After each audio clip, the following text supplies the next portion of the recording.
Imagine you're standing in your backyard, the sun is starting to set, and you've just tossed a pack of burgers onto a grill that you're not quite sure will live up to the hype.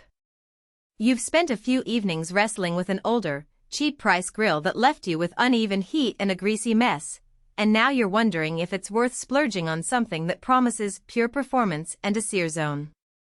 That's the exact spot I was in last week, and I thought I'd walk you through what it's really like to bring the Weber Genesis E435 natural gas grill into a typical family weekend. Link is in the description if you want to check the product details on Amazon. First off, let's talk about the kind of cooking you're likely to be doing. The Genesis E435 is built around 4 primary burners plus a side burner, and that layout translates directly into the ability to run a steak on one side, veggies on another, and maybe a pot of sauce on the side burner without ever having to shuffle pans around. In practical terms, that means a weekend barbecue with a mix of guests, some chewing on charred chicken wings, others preferring a gently smoked salmon, can happen with minimal juggling.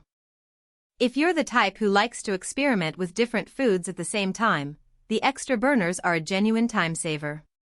But the extra burners also bring a hidden cost. Each additional burner adds a little more complexity to the ignition system and to the way you balance your fuel usage. I ran a quick comparison of my old 2-burner grill and the Genesis, and the gas consumption was about 15% higher when I had all 4 burners running at medium heat.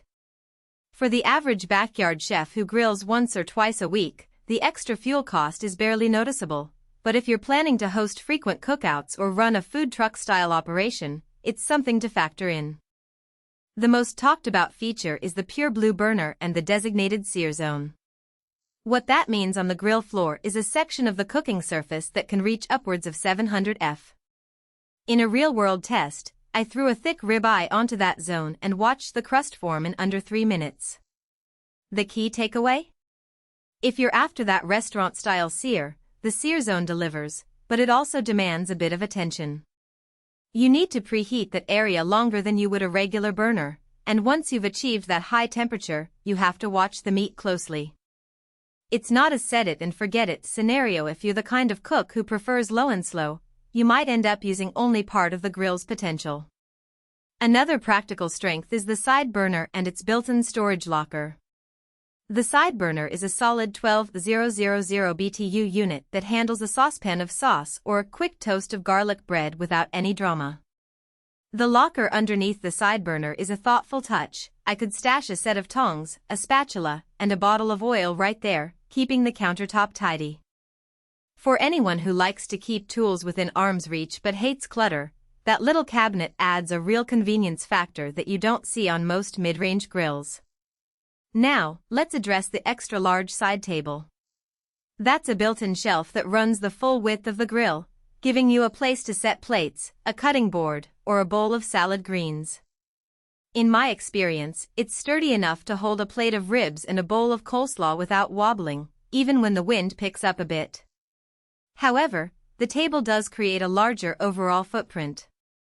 If you have a modest patio or a tight corner, you'll need to count on a footprint of roughly 68 inches wide, which can be a deal-breaker for some.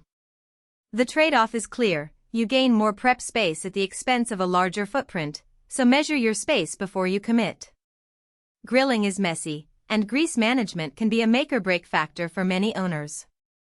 Weber's new and improved grease management system on this model includes a drip tray that slides out from the front, plus a grease cup that catches drippings before they reach the flames. In a side-by-side test with my older grill, the Genesis collected about half the amount of grease in the tray, meaning fewer flare-ups and easier cleanup. Still, the system isn't completely hands-free. You'll need to remove the tray and pour out the collected liquid after each session. If you want a grill that's practically maintenance-free, you'll still have to do the routine cleaning, but the design does keep the mess more contained than many competitors. Who should consider buying the Genesis E435? First, families who entertain regularly and want the flexibility to cook multiple dishes simultaneously will find the 4 burners, side burner, and roomy side table invaluable. If you have kids who love a variety of foods, think hot dogs, veggie kebabs, and burgers, the extra cooking zones let you cater to each taste without cross-contamination. Second, hobbyist grill masters who love